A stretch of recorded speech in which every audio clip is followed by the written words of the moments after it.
30 test questions, video compilation. Manny 4616 and Flavio Lopez. You got to thank these two guys because they're the reason why I'm making this 30 test question compilation. This video is going to include 3 different topics with 10 questions each. Comment below if you like the 30 question compilation or a specific number of questions in the next videos. Okay, here's the first 10 test questions. All right, question number 1. The lender's right to call in the loan in case of default and put the secured property up for sale is based on the mortgage: A, equity of redemption; B, defeasance clause; C, acceleration clause; D, alienation clause. Answer: C, acceleration clause. The acceleration clause allows the lender to declare the whole debt immediately due and payable in case of default. Question number 2. Prices are likely to rise when there is a buyer's market; B, broad market; C, seller's market; D, thin market. Answer: C, seller's market.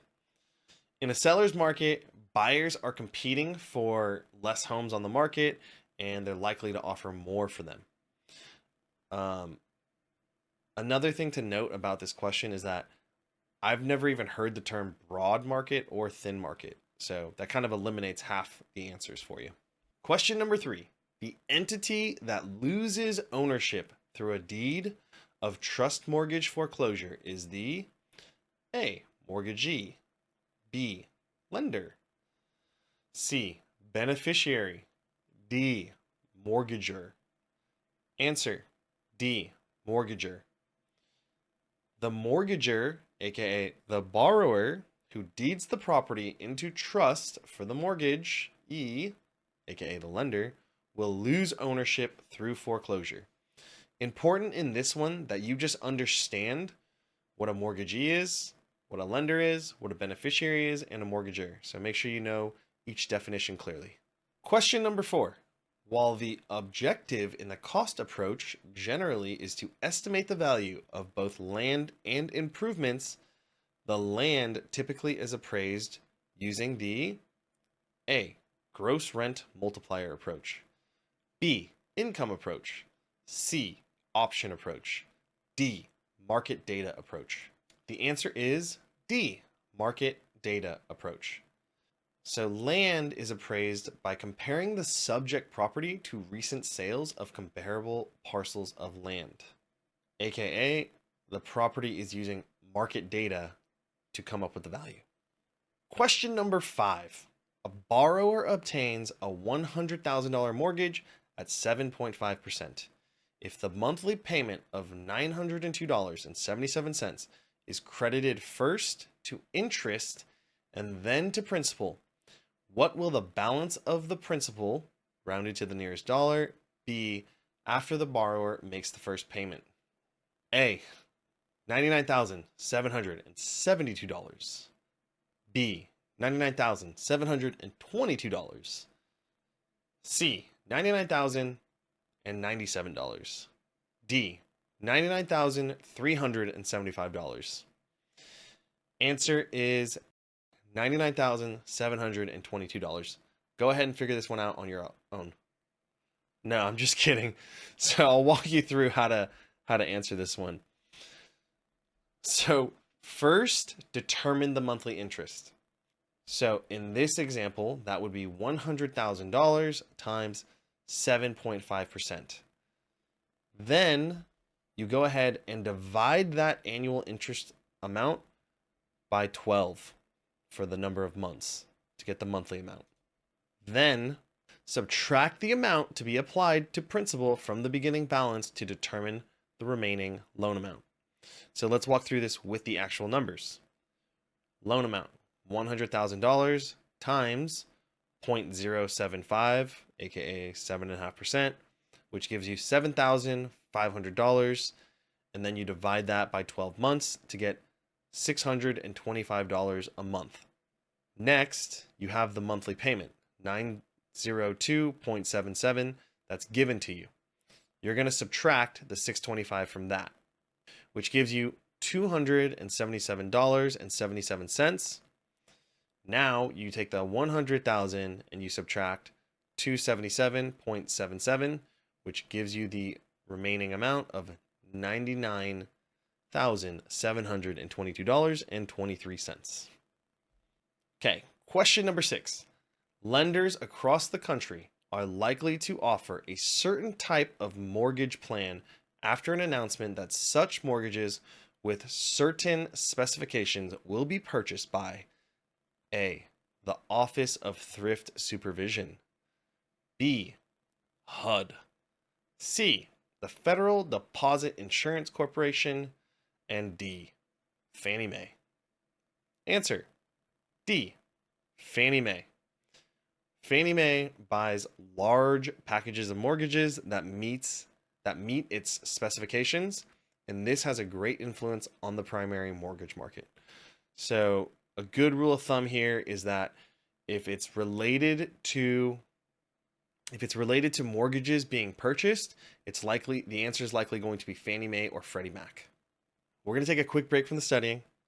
I have no way of knowing if you actually like these test questions without some feedback. So if you could just drop a comment or maybe like the video, that would help me know if I should make more videos like this. All right, let's hop on to question number 7. A house was purchased 5 years ago for $90,000. The area has generally appreciated at an annual rate of 2%. How much should the house sell for now?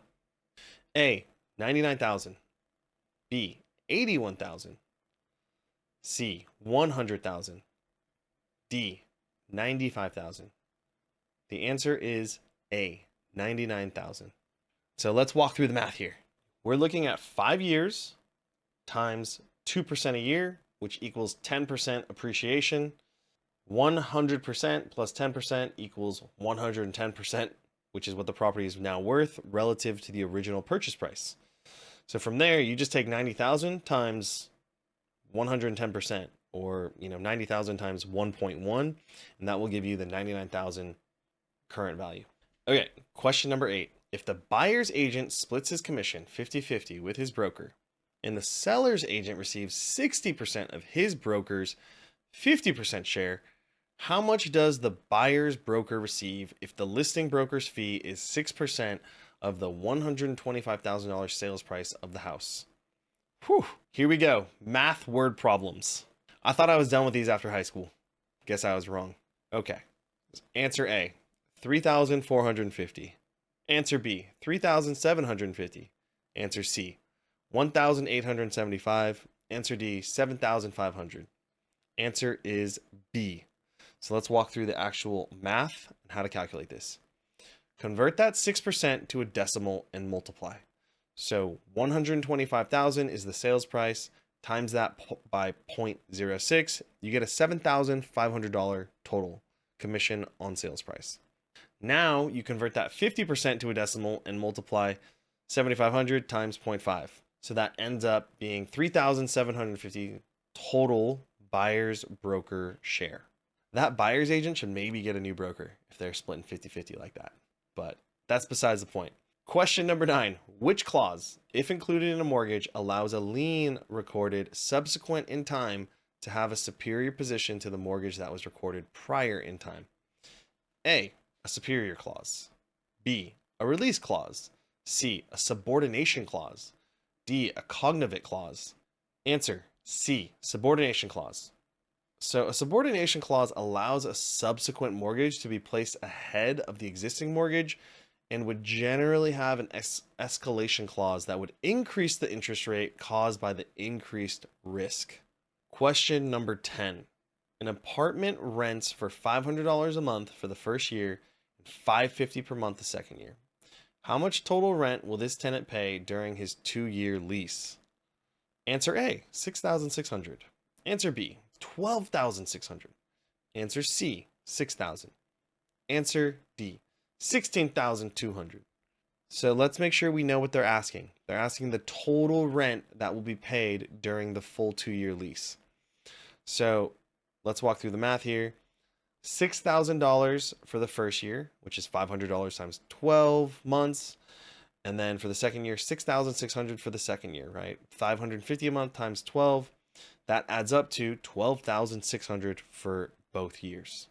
If you stayed this long, congratulations, you get a bonus question. So, bonus question number 11. The buyer of a cooperative apartment receives shares in the cooperative and A, proprietary lease, B, bargain and sale deed, C, limited partnership, D, joint tenancy. The answer is A, proprietary lease. A co-op apartment is personal property, not real estate, so no deed is involved. The owners become shareholders in the overall organization and have proprietary leases to their apartments. If you feel like you need even more test questions, I've actually partnered with Calibri, and you're going to get a 45% discount on their courses and test prep. I've personally used their education resources to get my real estate license and my loan officer license. The link's in the bio. Full disclaimer, it is an affiliate link, so I get paid a small amount on the sale. Number 1, the Americans with Disabilities Act of 1990 would affect which of the following? A, multifamily home with 3 units. B, a single family home. C, an existing business with 30 employees. D, a 3rd floor apartment in a newly constructed apartment complex. Ooh, tough one. We got some good answers here. The answer, though, is C, and here's why.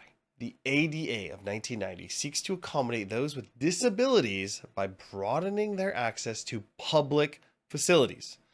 Any existing business with 15 or more employees must update their facility to conform with ADA rules and regulations. Almost all new construction, except single-family homes, must be handicapped accessible. Newly constructed ground floor apartments are subject to ADA regulations, while those on higher levels are not. As of 1988, multifamily buildings with 4 or more units must comply with ADA standards. A lot to unpack here, but let's think of it this way. If you got an existing business, has more than 15 employees, you got to follow ADA, American Disabilities Act of 1990. All right, question number 2. Caveat emptor is a principle that states if the purchaser buys a faulty title, the responsibility for the problem lies with A, the buyer, B, the seller, C, the broker, D, the abstractor. The answer is A, caveat emptor, the buyer. Let the buyer beware. Holds buyers and their lenders responsible for searching title records. All right, question number 3. Matthew signed a 120-day listing with Fair Realty. After 80 days, Matthew decided not to sell. He told Fair Realty he no longer wanted them to market his house. When is the agency of Fair really terminated? A, on the 121st day. B, after a reasonable time. C, on the 81st day. D, when the listing expires. The answer is C. An agency relationship may be terminated at any time. Okay, so if you like these 3 questions so far, go ahead, subscribe to the channel, and I'm going to get back to the next questions for you. Question number 4. A real estate broker must report any cash deposit that is more than A, $5,000, B, $10,000, C, $15,000, D, $20,000. The answer is B. Any cash deposit of $10,000 or more must be reported to the IRS.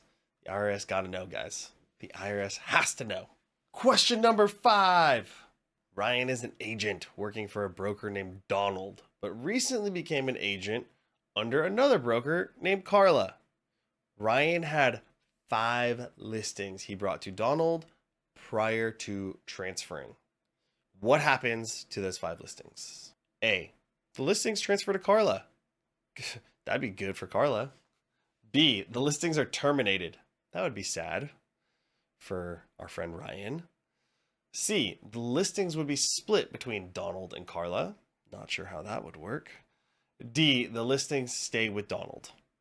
Well, the answer is D. Since Ryan listed 5 properties while he was an agent to Donald, Donald can keep the listings because he is the true agent of the sellers. What does this mean? Let's break this one down a little bit.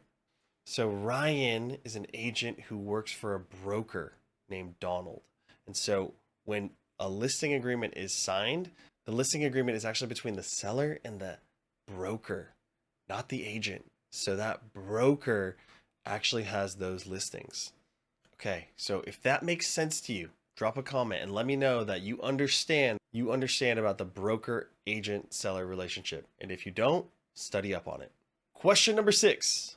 Marla purchased a cottage bordering a stream. Oh, that sounds delightful. The rights she has in relation to the stream are A, reversionary, B, littoral, C, lashes, D, riparian. The answer is D. Riparian rights are the owner's rights in land bordering a river or stream. I want to say that I got this one wrong on my test. Make sure you know the difference between those water rights and which one is attached to what. Riparian is attached to a river or stream. Question number 7. When Anton sells his farm, which of the following will not be a part of the real estate? Remember, we got to make sure we read these questions carefully. We got that big, bold not in there. A, fences. B, permanent buildings.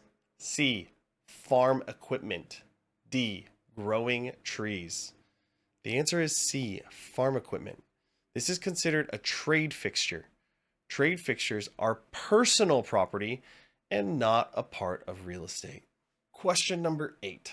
A property manager forecasts expected revenues and expenses in A, offering memorandum, B, prospectus, C, operating budget, D, management agreement.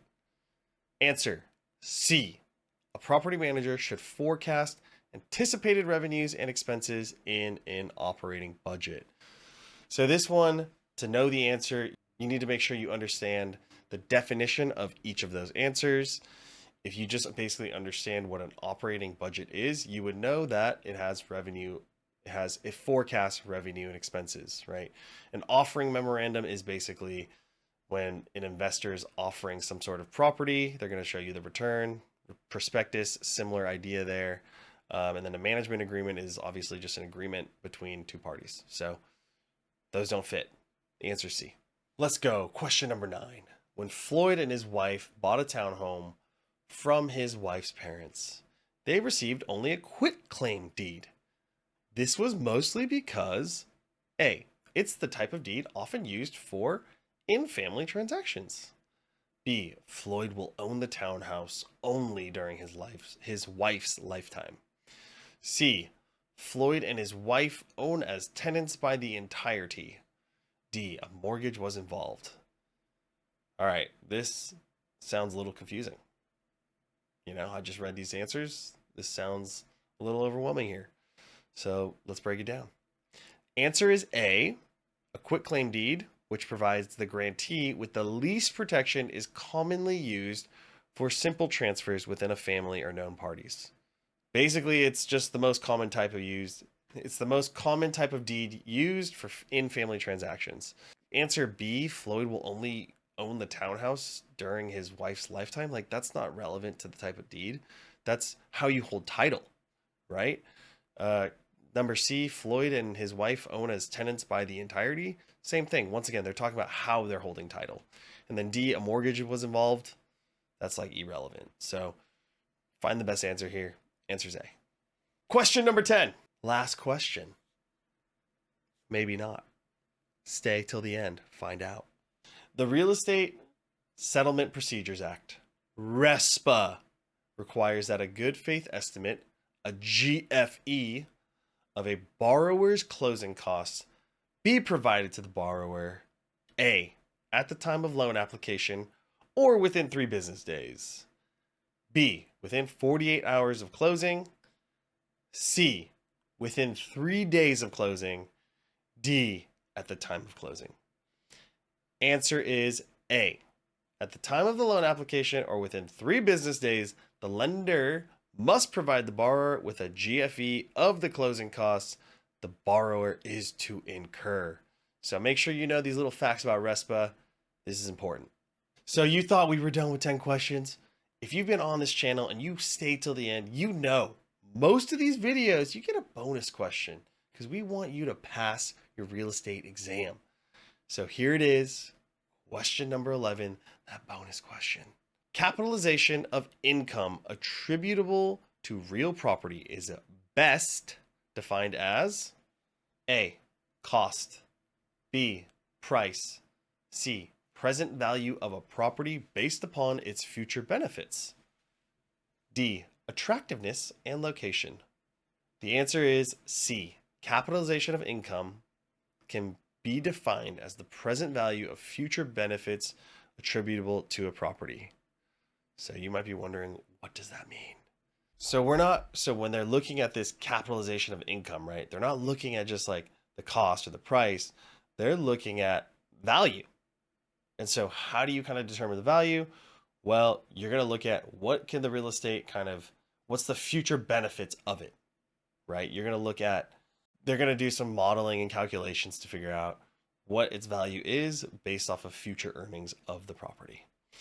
All right, that was kind of a tricky one. That's why we gave it to you as a bonus. Now we're moving on to the next 10 questions. All right, question number 1. Tim thinks his buyers are ready to make an offer. He asks, which one of the children gets the basement bedroom with the private entrance? Okay, Tim, it's kind of weird. What kind of closing technique is Tim using? A, bonus, B, alternative, C, ownership, D, standing room only. The answer is C, ownership. By asking questions that help the potential buyers visualize living in the home, Tim is helping the buyers build a sense of ownership in the home. This could be a good closing technique to help the buyers decide to buy the home. Tim, don't ask people about their children and where they're staying. That's creepy. Question number 2. Agent John listed a home in a mid-range price neighborhood. Which of these ad headlines would probably be the least effective for this home? A, large backyard. B, 3 bedrooms. C, 125,000. D, needs paint. The answer is D, needs paint. So buyers who are looking for a mid-range price home are typically not looking for fixer-uppers. So advertising that the home needs paint takes away from the value of the home in the eyes of the buyer and will turn away many potential buyers. Question number 3. Agent Will has had a listing with the Bryants for 6 weeks. They called Will's office and told the secretary they are upset and need to speak with Will. Which of these actions might have caused their upset? A, Will's weekly report indicates 2 showings and 5 inquiries for the week. B, Will placed an ad in the most recent home buyer's guide. C, the Bryants have not received any feedback from any showings in the past month.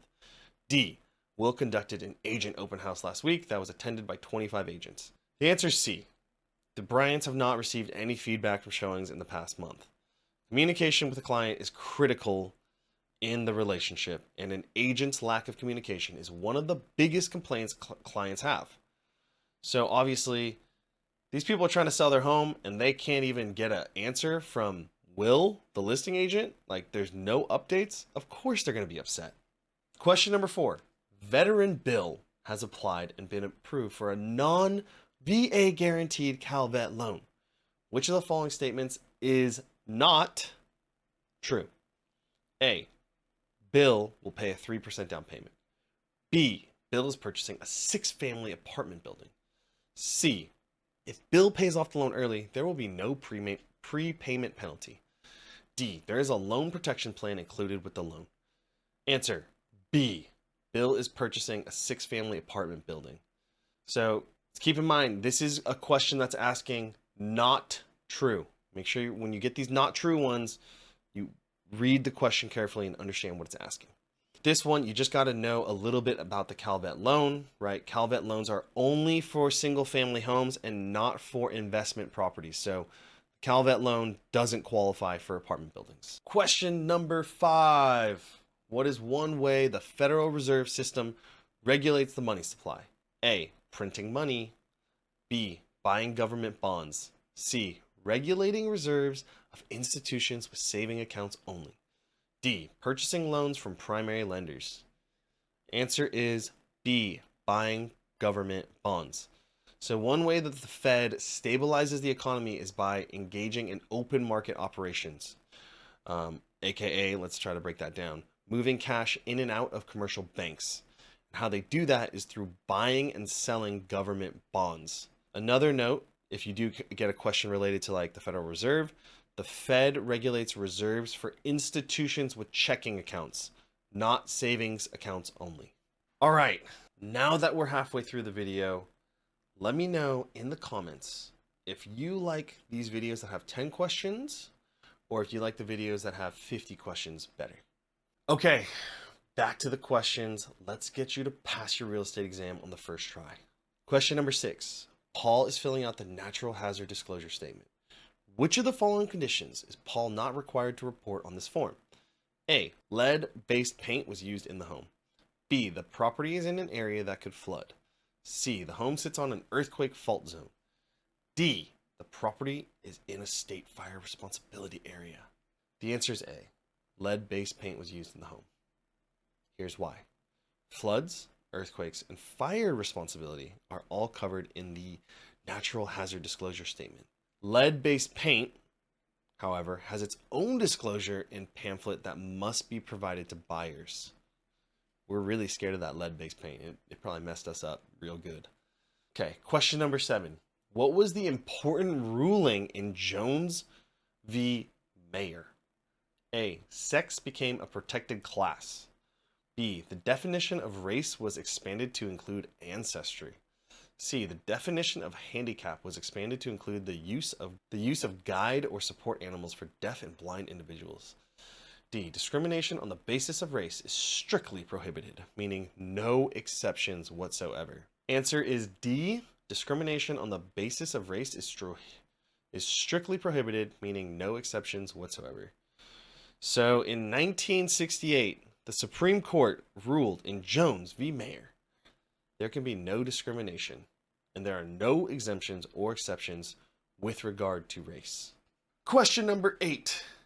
The title report on a property shows there's a lien on the property. Who is responsible for removing the lien to clear the title? A, broker.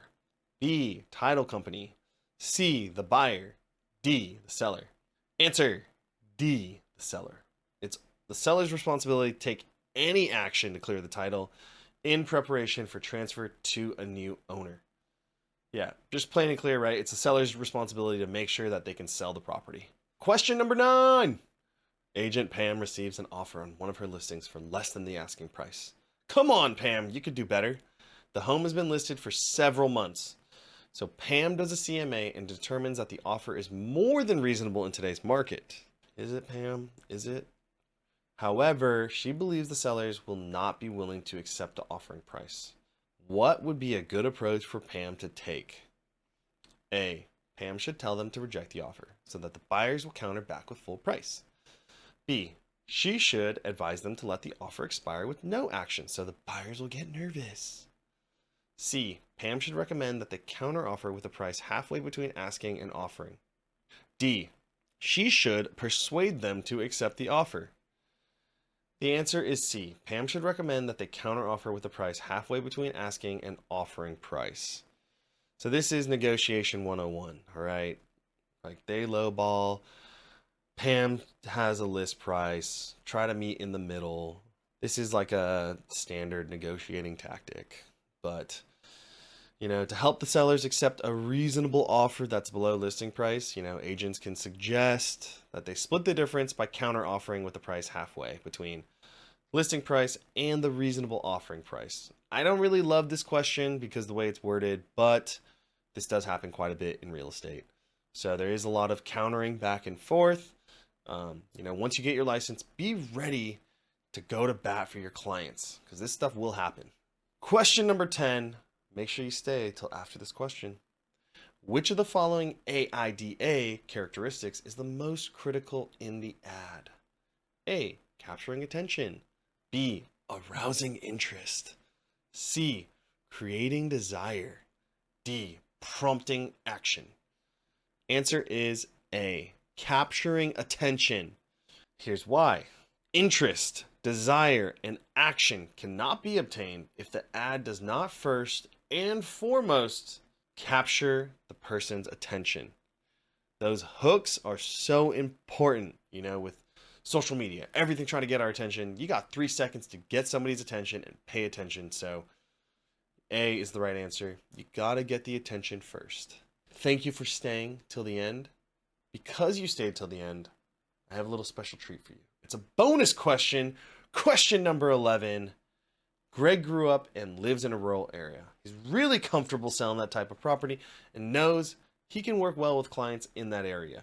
What property type will be his specialty? A. Special purpose. B. Agricultural. C. Commercial. D. Recreational. The answer is B. Agricultural. So agricultural real estate specializes in farmland and rural areas with few or no commercial properties. Special purpose and recreational are land types typically not even found in rural areas. Thank you for studying with me and watching this video. If you have any questions, you can email me at my new email address, Darren, that's my name, at realdarrensci.com. And so I hope you enjoyed studying with me, and I really hope you passed your real estate exam on that first try.